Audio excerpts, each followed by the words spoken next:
ఇప్పుడే ప్రోమో వచ్చింది. ప్రోమో వచ్చి చాలాసేపు అయిందిరా వడాల్ అంటారేమో. సో ప్రోమో వచ్చింది. ప్రోమో చూసిన తర్వాత ఈ వీడియో చూడండి.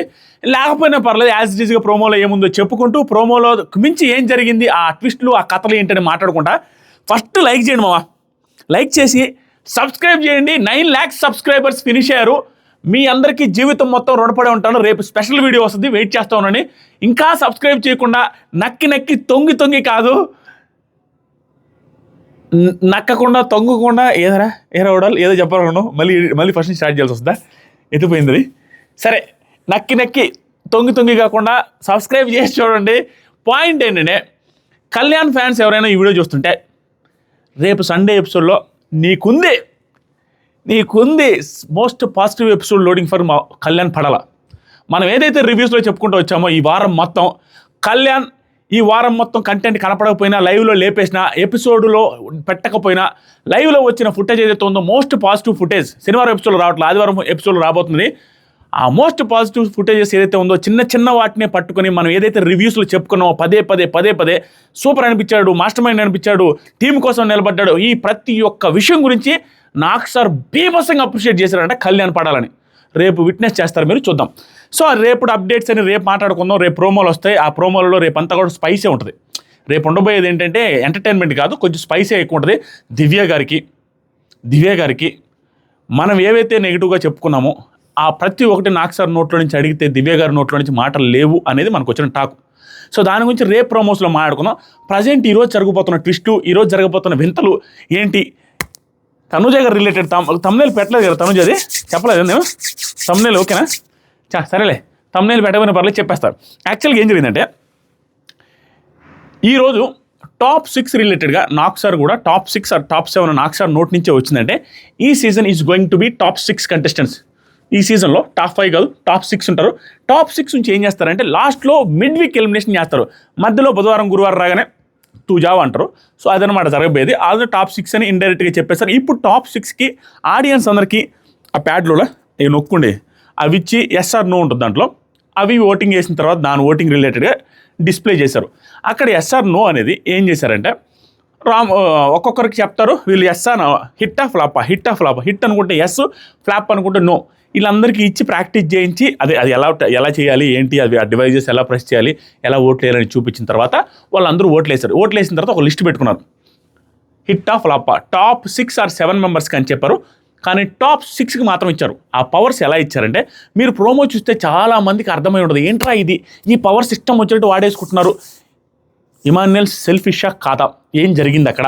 ఇప్పుడు ఆ పవర్స్ ఎలాంటివి అంటే మామ, టాప్ 6లో ఉన్న వాళ్ళు ఎవరైతే ఉంటారో వాళ్ళకి ఇండివిజువల్గా ఒక్కొక్కరికి ఒక పవర్ ఇచ్చారు. పవర్ ఇన్ ద సెన్స్ వాళ్ళు యూజ్ చేసుకోవచ్చు. అది యూజ్ చేసుకునే విధానం ఏంటంటే, without any others consent, without any others opinion, without any others approval, ఎవరితో సంబంధం లేదు. నీకు ఇచ్చిన పవర్ నువ్వు యథేచ్ఛగా వాడుకోవచ్చు. ఎగ్జాంపుల్కి ఈ వీక్ ఇప్పుడు సుమన్ శెట్టి గారు ఉన్నారు. సుమన్ శెట్టి గారికి 100% వచ్చింది. అది 100% వచ్చిందంటే మీరు అర్థం చేసుకోవాలి, 100% వచ్చింది. యాక్చువల్గా 100% వచ్చింది. దాని గురించి నేను ఒకరోజు చెప్తాను, అది ఏం జరిగింది ఏంటి అనేది. ఇట్లాంటివి 100% వచ్చింది. ఆయన టాప్లోనే ఉన్నాడు. దాని గురించి నేను స్పెషల్గా ఒకరోజు చెప్తాను, చెప్పకుండా ఒకరోజు చెప్తాను, మీకు అర్థమవుద్ది. సో 100% వచ్చింది. టాప్ 1లో సుమన్ శెట్టి గారు ఉన్నారు. ఆయనకి ఏం పవర్ ఇచ్చారంటే, ఈ ఎగ్జాంపుల్ చెప్తున్నాను. ఆ పవర్ ఇచ్చింది ఏంటంటే, ఈయన నెక్స్ట్ వీక్ కంటెండర్ అవుతారు. అబ్బా ఎంత పెద్ద పవర్ అది, కంటెండర్లు ఈజీగా అయిపోతున్నారు అందరూ ఆడ. సో అది ఒక రకమైన పవర్, పెద్ద పవర్ ఏమి ఇవ్వలే పాపం, సుమన్ శెట్టి గారికి చిన్నదే ఇచ్చారు. ఈ పవర్ రావాలి అనుకుంటే, ఇది మీరు తీసుకోవాలనుకుంటే ఫ్యామిలీ వీక్ సాక్రిఫైస్ చేయాలి. ఏమన్నా సంబంధం ఉందా? ఎలా ఉంది చెప్పంటారా? సుమన్ శెట్టి గారికి నీకు ఆ కంటెండర్ ఊరికే నామకే వాసి నీ ముందు చల్లాము, అది నీకు రాదమ్మా, ఊరికే అన్నావు, నా మాట వాసికి నువ్వు ఎట్టగా తీసుకోవని తెలుసు. కాబట్టి ఒక చిన్న కంటెండర్కి ఆయన ఫ్యామిలీ వీక్ సాక్రిఫైస్ చేయిస్తారు. ఎవరైనా ప్రపంచంలో ఎవడైనా సాక్రిఫైస్ చేస్తారా? ఇది ఎందుకు పెట్టారంటే, ఆయన మొదలే ఎమోషనల్ పర్సనాలిటీ సుమన్ శెట్టి గారు. ఫ్యామిలీ అంటే బీభత్సమైన ఇష్టం, ప్రతిదానికి బాధపడుతూ ఉంటాడు, ఏడుస్తూ ఉంటాడు. అలాంటి వ్యక్తి అవతల ఫ్యామిలీ వీక్ని లాక్కోడు.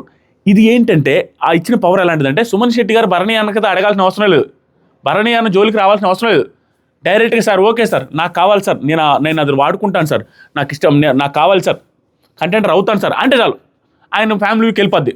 అంతేగాని ఆయన పర్మిషన్ ఆయన అడగడం ఏముండదు, ఆయనతో సంబంధం లేదు. అలాంటి పవర్స్ ఇచ్చారు.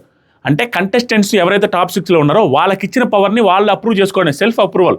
అవతలోడికి బొక్కబడేది అవతలోడికైనా, అవతలోడితో సంబంధం లేదు, అవతలోడికి చెప్పాల్సిన అవసరం లేదు. ఇప్పుడు పాయింట్ బై పాయింట్ వస్తుంది. ఇది అయిపోయింది కదా. తర్వాత ఏం చెప్పారంటే, సుమన్ శెట్టి గారు పాపం మంచిగా వద్దన్నారు. నెక్స్ట్ మన తనూజ గారు వచ్చారు. తనూజ గారి మాస్టర్ ప్లాన్ ముందు ఈ సీజన్లో తనూజ గారి మాస్టర్ ప్లాన్ ముందు ఎవడు ఒక పక్కకు కూడా రారు. ఏ విషయం మీద మాట్లాడుతున్నా అంటే ఆవిడికి రైవలరీ లేకుండా, ఆవిడికి అనవసరంగా గొడవలు పెట్టుకొని 1 వర్సెస్ 1 అయ్యేలాగా చేసుకోవడంలో అస్సలు పెట్టుకోవట్లేదు. మనకొద్దు ఇట్లాంటివి. మనం నెంబర్ 1లో ఉన్నాం, ఎవరిని కూడా దాని దరిదాపులు కూడా రానికుండా ఉండడానికి ఎలా ఆడాలో అంత తెలివిగా ఆడుతుంది. There is no doubt. ఈవిడికి వచ్చిన పవర్ ఏంటంటే, ఈవిడికి వచ్చింది ఏంటంటే వాళ్ళ సిస్టర్ మ్యారేజ్ ఉందంట, which is very precious thing కదా, పాపం అనిపించింది నాకు. ఎందుకంటే 2 వారాల్లోనే ఉంది, 2 వీక్స్లో ఉంది సార్. అమ్మాయి ఆల్రెడీ కన్నీళ్ళు కారుస్తుంది. ఎందుకంటే సొంత చెల్లిలో అక్కను కూడా చెల్లెలే ఉంటారులే, చెల్లెలు పెళ్లి పెట్టుకొని ఆవిడ ఆ పెళ్లి చూడలేదు అన్నప్పుడు ఆ బాధ ఖచ్చితంగా ఉంటుంది. ఎందుకంటే once in a life time వచ్చే ఇది అనమాట. అది అలాంటిది మనం అర్థం చేసుకోగలం.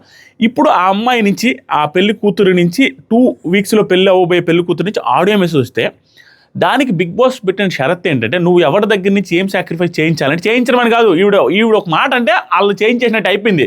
కళ్యాణ్కి లింక్ పెట్టి కళ్యాణ్ ఈ సీజన్ మొత్తం నామినేట్ అవ్వాలి, కళ్యాణ్ ఈ సీజన్ మొత్తం నామినేట్ అవ్వాలనేసి పెట్టిన ఇది బిగ్గెస్ట్ ట్విస్ట్. సీజన్ మొత్తం నామినేట్ అవ్వాలి అంటే ఇప్పుడు బయట ఫస్ట్ రౌండ్లో ఏమో సుమన్ శెట్టి గారు డైరెక్ట్గా అడిగారు, కానీ వీళ్ళ ముందు అడిగితే ఒప్పుకోవట్లేదని, ఎవరి ముందు అందరి ముందు అడిగితే సార్ వద్దు సార్ అంటున్నారని బయటకు తీసుకెళ్ళి అడగడం స్టార్ట్ చేస్తారంట గార్డెన్ ఏరియాలో.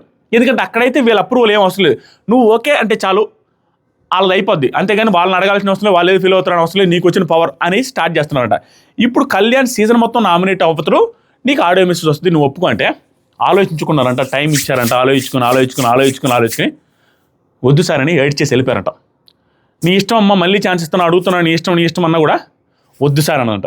వద్దు సార్ ఇది అయిపోయింది. నెక్స్ట్ ఈ ప్రోమోలో ఉండి మాట్లాడి మిగతా వాళ్ళది ఏమైందో కూడా నేను చెప్తా, చిన్నవి చాలా ఇంట్రెస్టింగ్ ఉంటుంది. ఇది అయిపోయింది కదా, సీజన్ మొత్తం నామినేట్ అవ్వాలి.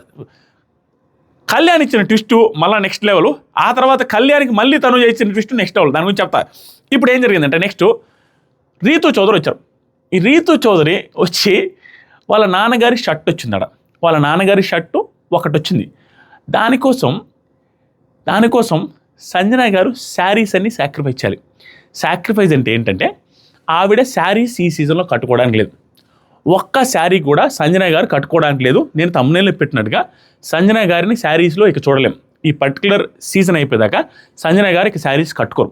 ఎందుకంటే ఆవిడ ఆ సాక్రిఫైస్కి యాక్సెప్ట్ చేసి సంజన గారి శారీ స్టోర్లో పెడతా అని చెప్పేసింది. ఆవిడ పర్మిషన్ ఏం లేదు కదా, ఆవిడకి తెలియదు పాపం, డైరెక్ట్గా చెప్పేసింది. వాళ్ళ నాన్నగారి షర్ట్ కోసం సంజన గారు ఈ సీజన్ మొత్తం శారీస్ కట్టుకోవడానికే లేదు, అలా సాక్రిఫైస్ చేసేసింది. దానికి కూడా ఏం చెప్పిందంటే ఆ అమ్మాయి, ఏం చెప్పుండొచ్చు అంటే, ఈవిడ హెయిరే సాక్రిఫైస్ చేసేసింది ఆవిడ కోసం. హెయిర్ సాక్రిఫైస్ చేశాను కదా, నేను చేసిన అమ్మాయి కాబట్టి నేను ఆవిడ శారీస్ తీసుకుంటే తప్పేం కదా, ఆవిడ డ్రెస్సులు వేసుకుంటారు, లేకుంటే ఇంకేదైనా వేసుకుంటారు, సో నేనైతే సాక్రిఫైస్ చేసుకుని మా నాన్న డ్రెస్ నాకు ఇంపార్టెంట్ అని చెప్పాడు. బిగ్ బాస్ ఎలా ట్విస్ట్ పెట్టాడంటే ప్రతిదీ కూడా మనం ఆలోచించుకుంటే తీసుకున్నందు లేరా అని అనుకుంటాం. మరి ఒక షర్ట్ కోసం వాళ్ళ నాన్నగారు మళ్ళీ ఫ్యామిలీ వీక్ వస్తారు కదరా, రేపో ఎల్లుండి వస్తారు కదా, వాళ్ళ నాన్నగారిని చూస్తారు కదా, ఎందుకు ఒక్క షర్టు కోసం అన్ని చీరలు ఇది చేసి ఆవిడ ఒక్కసారి కూడా చీరలు కట్టుకోకుండా ఉండేటట్టయితే అది ఇబ్బంది కదా అని ఒక యాంగిల్ ఆలోచిస్తట్టు ట్విస్ట్లు అట్ట పెడతాడు. ఇంకొక యాంగిల్లో, అరే అమ్మాయి హెయిర్ ఇచ్చినప్పుడు ఏమన్నా మాట్లాడవరా, అమ్మాయి హెయిర్ ఇస్తే నీట్గా తీసేసుకుని ఆవిడ ఇంట్లోకి రాలేదా, ఓఎమ్మ శారీస్ కట్టుకుంటేనే ఇదే, శారీస్ కట్టుకొని డ్రెస్సులు వేసుకుంటుంది, ఆ శారీస్ సాక్రిఫైస్ చేస్తే ఏమైందిరా అమ్మాయి కోసం, కాబట్టి ఆ అమ్మాయి డెసిషన్లో ఏం రైట్ ఉందో ఏం రాంగ్ ఉందో అన్న ఫీలింగ్ వస్తుంది. నాకైతే ఏమనిపిస్తుంది అమ్మో, తీసుకోకుండా ఉంటేనే బాగుండి అనిపించింది ఆవిడది. ఒకవేళ హెయిర్ ఇచ్చున్నా కూడా ఆ షర్ట్ కోసం, మేబీ ఎవరి ఎమోషన్స్ వాళ్ళదే, నేను కాదనట్లేదు, స్టిల్ ఆ షర్ట్ కోసం ఆవిడ శారీస్ మొత్తం సాక్రిఫైస్ చేసి ఈ సీజన్ అంతా శారీస్ వేసుకోకుండా ఉండేదంటే ఆవిడ శారీస్లోనే బాగుంటారు. ఆవిడ ఎప్పుడు శారీస్ ఇష్టం, మంచి అకేషనల్గా ఉన్నప్పుడల్లా, టాస్క్లు జరిగేటప్పుడల్లా ఎప్పుడు శారీ కట్టుకుంటారు ఆవిడ ముచ్చటగా. ప్లస్ ఆవిడ ఏజ్కి శారీలే బాగుంటాయి. ఆవిడ ఏజ్ ఇన్ ద సెన్స్ ఆ అమ్మతనానికి, అమ్మ మదర్ కాబట్టి చూడంగానే ఆ ఇది వస్తుంది. అలాంటి ఆవిడ శారీ సాక్రిఫైస్ అనేది నాకైతే, నేను ఈవిని బ్లేమ్ చేయలేను, కానీ చేయకుండా ఉంటే బాగుండదంట. అలాగని మీరు చేస్తుంటేనే బాగుంటుందని మీ ఒపీనియన్ మీకు నేను చెప్పా. 2 వర్షన్లు ఉండేటట్టుగా ప్లాన్ చేశాడు బిగ్ బాస్. ఇది పక్కన పెడదాం, దాని తర్వాత ఆవిడ ఇష్యూ చేసే అవకాశం ఉంది. నువ్వు హెయిర్ కట్ చేసావు ఓకే, కానీ శారీస్ అన్నీ అంటే అనే అవకాశం ఉంది. లేదా సంజన గారు వెరీ గుడ్ అమ్మా, నేను ఎప్పుడు ఏం చేయలేదు అనుకున్నా, నా తరపు నుంచి ఇండైరెక్ట్గా నీకు జరిగింది, వెరీ హ్యాపీ అని అనొచ్చు. పక్కన పెడితే next come to the party Subbalakshmi, welcome to the party Gabbulakshmi. మన ఇమాన్యుల్ వచ్చారండి. ఇమాన్యుల్ వచ్చి ఏం చేశారంటే, తనకి వాళ్ళ గర్ల్ ఫ్రెండ్ నుంచి అమ్మాయి డాక్టర్ చదువుతున్నారనేసి చెప్పాడు. దాని గురించి ఆవిడ గురించి చెప్పుకొని బాధపడ్డాడు, ఏడ్చాడు, ఆ లవ్ స్టోరీ చెప్పుకొని అందరూ ఎమోషనల్ అయిపోయారు. ఆ అమ్మాయి సాక్రిఫైస్ చేయాలంటే, ఆ అమ్మాయి ఆడియో కాల్ మీకు కావాలంటే ఇమాన్యుల్కి సాక్రిఫైజు బిగ్ బాస్ చూడు ఏం పెడతాడు పెంట. ఇమాన్యుయల్కి ఇప్పుడు రీతు చౌదరికి సంజనాకి పెట్టాడు, తనుజకి కళ్యాణ్కి పెట్టాడు, భరణి గారికి సుమన్ శెట్టికి పెట్టాడు, ఇమాన్యుయల్కి గౌరవ్కి పెట్టాడు. ఇక్కడ గౌరవ్కి ఇమాన్యుయల్కి ఏమన్నా ఉందా లింకే లేదు. మహా అయితే సంజన గారితో పెట్టచ్చు, తనుజతో పెట్టచ్చు. ఇక్కడ ఇప్పుడు రీతు చౌదరికి డిమాండ్ పవన్తో పెట్టచ్చు. ఏమైనా అయ్యేం పెట్టడం, అంత వెరైటీగా పెట్టేశాడు. ఆ లింకులు ఏం పెట్టకుండా సంబంధం లేని పర్సన్తో గౌరవ్తో లింకులు పెట్టాడు. ఆ గౌరవ్తో లింకులు పెట్టేసరికి ఇప్పుడు పరిస్థితి బాగలేదు. గౌరవ్తో లింకులు పెట్టేసరికి గొడవ ఏమవుతుందంటే, గౌరవ్కు ఉన్నది బిగ్ బ్లెస్సింగ్ అనేది మొత్తం బిగ్ బాస్ హిస్టరీలోనే ఎవరికి ఇవ్వని పవర్ అని బిగ్ బాస్ అనౌన్స్ చేసి ఇచ్చారు.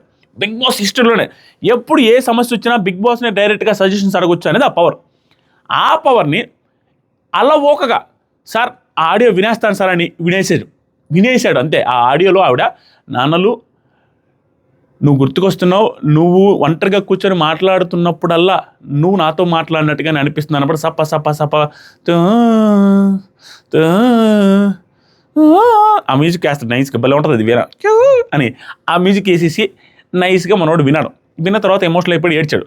పక్కన పెడితే కట్ చేస్తే సోఫాలో కూర్చొని మూతి పెట్టి, గౌరవ్ ఒక audio big blessing the power very selfish, you selfish, I will keep this in mind అనేది బాధపడుతుంది. ఇక్కడ కళ్యాణ్ భలే నచ్చాడు. ఈ అకేషనల్ మూమెంట్ వాళ్ళ గర్ల్ ఫ్రెండ్ లవర్ మాటలు వినేసి వచ్చి కూర్చున్నప్పుడు ఇలా అంటుంటే ఎవరికైనా బాధేస్తేనేసి మధ్యలో Gaurav I will talk to you please వెళ్ళు, ఐ విల్ టాక్ టు ఇప్పుడు కాదు మాట్లాడేది అనేసి చెప్తున్న విధానం మధ్యలో వెరీ గుడ్ అనిపించింది. ఇప్పుడు ఇమాన్యుయల్ చేసింది తప్ప రైటా అనేది నేను చెప్తా. సేమ్ జడ్జిమెంట్ మామ. ఎపిసోడ్ చూసి వాళ్ళ ఆట తీరు చూసి ఇంకా పర్ఫెక్ట్ జడ్జిమెంట్ ఇస్తే ఇప్పటి వరకు ఉన్నది ఏంటంటే 2 రకాల యాంగిల్స్ ఉంటాయి. తీసుకున్నా తప్పులేదు, తీసుకోకపోయినా తప్పులేదు. రెండు వర్షన్లు ఉంటాయి ఖచ్చితంగా. ఒక్కొక్కరు ఒక వర్షన్ చెప్తారు. నా వర్షన్ నేను చెప్పాలిగా, నా వర్షన్ తీసుకోకుండా ఉండాల్సింది. దానికి ఒక లాజిక్ ఉంది, ఊరికే చెప్పట్లే. ఎందుకంటే వాళ్ళ గర్ల్ ఫ్రెండ్, ఆ లవర్ ఎవరైతే ఉన్నారో ఆవిడ డాక్టర్ గారు, ఆవిడ 10th వీక్లో వాళ్ళ ఉద్దేశంలో నేను ఏం చెప్తాను ఏదైనా లాజిక్గా మాట్లాడతా. తనుజ అండ్ ఇమాన్యుయల్ బొచ్చెడు సార్లు మాట్లాడుకున్న మాట ఏంటంటే, ఇక నెక్స్ట్ వీక్, ఈ వీక్ 9th, నెక్స్ట్ వీకే ఫ్యామిలీ వీక్ అని. Next week family week. ఆ ఫ్యామిలీ వీక్ రాబోయే పర్సన్ ఎవరంటే ఈ అమ్మాయి, ఈ గర్ల్ ఫ్రెండ్ ఎవరైతే ఉన్నారో డాక్టర్ గారు, ఆవిడ రాబోతున్నారని ఇమాన్యుయల్ చెప్పాడు. ఈ నెక్స్ట్ వీక్ అంటే ఇప్పుడు ఇది జరిగేది సాటర్డే, మండేకి వస్తారు. మండే నుంచి స్టార్ట్ అయ్యి మండే, ట్యూస్డే, వెన్స్డే వాళ్ళ లెక్క ప్రకారం. కానీ జరిగేది మాత్రం 11th వీక్ కాదు, 12th వీక్. బిగ్ బాస్ మార్చేశారంటే ఈ సీజన్. కానీ వీళ్ళు అనుకుంటున్న లోపల 10th వీక్ అని అనుకుంటున్నాం. రేపో ఎల్లుండో 2-3 రోజుల్లో రాబోయే అమ్మాయి ఆడియో వినడానికి అవతల person, that week person, wild కార్డ్గా వచ్చిన పర్సన్, ఇబ్బందులు పడుతున్న పర్సన్, అతను నామినేషన్లోకి వస్తే ఏమవుద్దో ఏంటో తెలియని పర్సన్, అది పెద్ద బ్లెస్సింగ్ అనేసి అంటున్నప్పుడు దాన్ని వాడుకోవడానికి ఆ ఆడియో మెసేజ్ కోసం దాంట్లో ఏమి ఉండదు కూడా. బట్ హిజ్ ఎమోషన్ మనం రెస్పెక్ట్ చేస్తాం. బట్ 2-3 రోజుల్లో రాబోతుంది అనేసి అతను అనుకుంటున్నాడు కదా, వాడకుండా ఉంటుండేనే బాగుంటుంది. వాడేది నేను తప్పు పట్టట్లా, వాడకుండా ఉంటుంటే బాగుంటుంది. ఈ లాజిక్స్ అన్ని కంపేర్ చేస్తే మీరేమంటారో కామెంట్ చేయండి. నిజమా కదా? అవతలోడికి బాధపడడంలో తప్పే ఉన్నదంటే తప్పే లేదు. ఎందుకంటే అవతలోడికి ఆశగా ఎదురు చూస్తున్నాడు. బిగ్ బ్లెస్సింగ్ వాడుకుందాం ఎంతమంది చెప్తున్నా నిదానంగా మంచి టైంలో వాడుకుందాం అనేసి బాధపడుతూ వాడుకోలేకుండా అట్లానే పెట్టుకుంటూ అలాంటి సడన్గా వచ్చి వాడేసరికి అతనికి బాధ అనడంలో తప్పలేదు. ఆ బాధపడేసి ఒక మాట అనేసాడు. ఇది మాట్లాడదు. ఇమాన్యుయల్ కూడా అప్పుడు సిచ్యువేషన్ ఇమాన్యుయల్ కూడా తెలుసు, అయ్యో చేశారని బాధలతో అతను కూడా ఏమనలేకపోతుండు. ఎపిసోడ్ చూసి జడ్జి చేద్దాం. ప్రస్తుతానికి ఇది అయిపోయింది. ఇక్కడ బిగ్గెస్ట్ ట్విస్ట్ ఏం జరిగిందంటే, కళ్యాణ్ పిలిచారు. కళ్యాణ్ పిలిచి ఇక్కడ పైపైన చెప్తా, ఎపిసోడ్ రివ్యూలు అల్లాడిద్దాం. కళ్యాణ్ పిలిచి కళ్యాణ్కి ఏమి ఇచ్చారంటే, నువ్వు నిఖిల్ని 2 వారాలు నామినేట్ చేయాలి డైరెక్ట్గా, అప్పుడు నీకు ఒక పవర్ వస్తుంది. ఆ పవర్ ఏంటంటే ఇంట్లో వాళ్ళకి సంబంధించిన ఫోటోనో, ఇంట్లో వాళ్ళకి సంబంధించిన ఆడియోనో సంథింగ్ అంటారు. సంథింగ్ ఏదో అంటారు. ఏదో అంటే దానికి సార్ నేను ఒక వీక్ అయితే భలే మాట్లాడినాడు కళ్యాణ్. సార్ 1 వీక్ అయితే చేస్తాను సార్, ఎందుకంటే 1 వీక్ అంటే నేను నామినేట్ చేయాలనుకుంటున్న పర్సన్ అతనే సార్, కాబట్టి 1 వీక్ అయితే చేస్తాను కానీ 2 వీక్స్ చేయలేను అనగానే కుదరదన్నారంట. తర్వాత కళ్యాణ్కి తనూజ రిలేటెడ్గా ఏదైతే ఇచ్చారో పవర్, దాని గురించి ఎక్స్ప్లెయిన్ చేశారంట. తనూజకి వాళ్ళ సిస్టర్ ఆడియో కాల్ వింటారని చెప్తే నిన్ను నామినేట్ చేయడానికి ఆ అమ్మాయి నిన్ను నామినేట్ చేస్తాను అంటే ఒప్పుకోలేదు.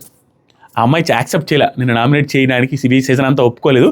నువ్వు ఒప్పుకుంటావా అనేసి అంటే, నువ్వు అన్ని సీజన్ అంతా అవసరం లేదు, 2 వీక్స్ నామినేట్ అవ్వడానికి ఒప్పుకుంటావా? 2 వీక్స్, జస్ట్ 2 వీక్స్ నామినేట్ అవ్వడానికి ఒప్పుకుంటావా అమ్మాయి ఆడియో కాల్ కోసం అంటే, ఎస్ సార్ నేను ఒప్పుకుంటా అనిందంట. ఒప్పుకుంటా అంటే తనూజ గారిని కూడా పిలిచి తను ఒప్పుకుంటాడంట అనేసి అంటే, తనూజ వచ్చి తనతో మాట్లాడి లాస్ట్ ఫ్యూ మినిట్స్ టైం ఇస్తున్నాను మాట్లాడుకోండి అంటే, తనూజ వచ్చి తనూజ కళ్యాణ్ ఏమో నేను ఓకే నో ప్రాబ్లం, నువ్వు తీసేసుకో, ఏం కాదు నామినేషన్లో ఉంటాను అది అని చెప్తే, ఓకే నిజమా షూరా అనేసి టైం తీసుకొని చెప్పు డెసిషన్ అంటే వద్దు సార్ అనిందంట. తన నామినేట్ చేయడం కూడా ఇష్టం లేదండి. దీని వెనక రెండు ఉన్నాయి. అతని సాక్రిఫైస్ మనకెందుకనేది ఉంది. రెండోది హైలైట్ గేమర్ క్వాలిటీస్. పాజిటివ్ నోట్లో నేను చెప్తాను, అతన్ని నామినేట్ చేసి ఇప్పుడు ఆవిడికి తెలుసు, వాళ్ళు వచ్చి చెప్పినప్పుడు మనీష్ చెప్పినప్పుడు ఇతను మందార పువ్వు నోట్లో పెడుతున్నావు, చేతిలో పెడుతున్నావు, ఈ తర్వాత ఇతను నామినేట్ చేస్తుంటే నువ్వే విన్నర్ అనే పాయింట్లో చెప్తున్నప్పుడు రెండో పొజిషన్లో ఉంది కళ్యాణ్ అని తెలుసు ఆవిడకి. తెలిసినప్పుడు అనవసరం ఈవిడ సీజన్ అంతా నామినేట్ చేస్తే అతనికే ఇది వస్తుంది, అతనికే హైలైట్ అయిపోతారు. సీజన్ అంతా నామినేట్ చేస్తే ఓటింగ్ బ్యాంక్ పెరుగుతున్న ఆవిడకి తెలియదు ఏం కాదు. ప్లస్ 2 వారాలు ఆవిడ కోసం అతను సాక్రిఫైస్ చేస్తే తెలియకుండా ఆ పాజిటివిటీ పెరుగుద్ది అనేసి రకరకాలుగా అతను విల్లింగ్గా ఉన్నా ఇవి తీసుకోలేదు. మంచి గేమర్ క్వాలిటీనే. ఇక్కడ కళ్యాణ్ ఎలివేట్ అయ్యే అవకాశం కూడా ఉంది, పాజిటివ్ అయ్యే అవకాశం కూడా ఉంది. ఆవిడ కోసం నేను చేయడానికి రెడీ అన్నట్టుగా ఉండింది. ఇది పక్కన పెడదాం. ఆ తర్వాత ఒక్కొక్కరికి డెమాన్ పవన్ మాత్రం చెప్పమంటా వద్దని అర్థం కావట్లా. డెమాన్ పవన్ పాజిటివ్ వద్దు నెగిటివ్ వద్దు నాకు తెలియదయ్యా, మీరు చూడాలి ఎపిసోడ్లో. మనకు వచ్చిన అప్డేట్ ప్రకారం ఏం జరిగిందంటే డిమాన్ పవన్ తనకు పవర్ వచ్చిందంట. ఆ పవర్ ప్రకారం ఎవరికో ఏదో చేయాలి గుర్తురాట్లా, గౌరవకో సంథింగ్ ఎవరికో నామినేట్ చేయాలనో సంథింగ్ ఏదో తీసేయాలనో ఒకటి వచ్చిందంటే, చిన్నదే అంట పెద్దదేం కాదు. చేసేసాడట. చేసేసి దానికి 2 పవర్స్. బిగ్ బాస్ కూడా చూడండి, ఎవరికి ఏమి ఇవ్వాలో ఎలా ఫిట్టింగ్ పెట్టాలో తెలుసు. Bigg Boss knows everything. Ritu చౌదరికి photo, family photo Ritu Chowdary వస్తుంది, లేదంటే నీకు వస్తుంది. నీ ఫ్యామిలీ ఫోటో కావాలా, రీతు చౌదరి ఫ్యామిలీ ఫోటో కావాలా నార్మల్గా అడిగితే ఆ power Rithu Chowdary family photo అయినా వస్తుంది, నీ ఫ్యామిలీ ఫోటో అయినా వస్తుంది. నువ్వు చేయాల్సింది చేసేసాడంట ఏదో చెప్తే. సరే రీతు చౌదరి ఫ్యామిలీ ఫోటో ఇవ్వండి అంటున్నట, అతని ఫ్యామిలీ ఫోటో అడగకుండా. ఎందుకంటే దానికి ఏదో చెప్పాడంట, కళ్ళు మూసుకుని నా ఫ్యామిలీ నాకు కనపడద్దు, ఏం ప్రాబ్లం లేదు సంథింగ్ ఏదో చెప్పాడంట, కన్విన్సింగ్గా ఏదో చెప్పాడంట. దానికి బిగ్ బాస్ నాగార్జున సార్ ఏమన్నారంటే, ఆ అమ్మాయికి ఆల్రెడీ షర్ట్ వచ్చింది, చూసుకొని నీ ఫ్యామిలీ దగ్గర తీసుకోవచ్చు కదా, షర్ట్ కూడా వచ్చిందని కూడా ఎక్స్ప్లెయిన్ చేశాడంట. స్టిల్ సార్ ఆ అమ్మాయి ఫోటో అయినా ఇవ్వండి సార్ అని చెప్పాడట. దీన్ని పాజిటివ్గా తీసుకోవాలో నెగిటివ్గా తీసుకోవాలో ఎపిసోడ్ చూసిన తర్వాత జడ్జి చేద్దాం. ఇది మా సిచ్యువేషను. ఎంత ట్విస్టులు జరిగినాయి, ఎంత కమామిష్ జరిగింది, ఈ ఎక్స్ప్లెనేషన్ కానీ నా మాట తీరు, ఆట తీరు, జాంపత్రి, నా హెయిర్ స్టైలు, ఉడల్గడి హెయిర్ స్టైల్ వర్స్ట్గా ఉందని తెలుసు. ఐ నో చాలామంది కామెంట్లు చేశారు, ఇన్స్టాగ్రామ్లో మెసేజ్ చేసి, అది గారు ఏంటండి హెయిర్ స్టైల్ అన్నారు, కొంతమంది సూపర్ ఉందండి అన్నారు, ఏదో చెప్పలేక కక్కలేక మింగలేక ఏదో చెప్పారులేండి. సో చూద్దాం, ఇక నుంచి డిఫరెంట్గా ఎనర్జెటిక్గా అల్లాడిచ్చి ఆకులు మేపిస్తామని ఫిక్స్ అయిపోయాడు ఆదిగాడు, ఉడాల్గాడు. Thank you so much for watching our videos. Thank you so much for encourage మీ. లవ్ యూ 9 lakhs సబ్స్క్రైబర్స్ అయ్యారు. మీకు జీవితం మొత్తం రుణపడి ఉంటాను. మీ ముందు ఎప్పుడు ఇలాగే ఉంటాను. మీ ముందు ఎక్స్ట్రాలు చేయను. ఏదైనా ఒకవేళ ఎక్స్ట్రాలు చేస్తే అది ఓన్లీ మిమ్మల్ని నవ్వించడానికి తప్పించి మీ దగ్గర పొగరు చూపించాలి, ప్రౌడ్గా ఫీల్ అవ్వాలి, ప్రౌడ్ చూపించాలి, ఇలాంటి ఏమి ఉండవు. ఏది మాట్లాడి మిమ్మల్ని ఎంటర్టైన్ చేయడానికే కానీ, తక్కువ చేయడానికి కానీ ఓవర్ యాక్షన్ చేయను మీ ముందు. Thank you so much. Love you. Subscribe చేయని వాళ్ళు సబ్స్క్రైబ్ చేయండి. Thank you.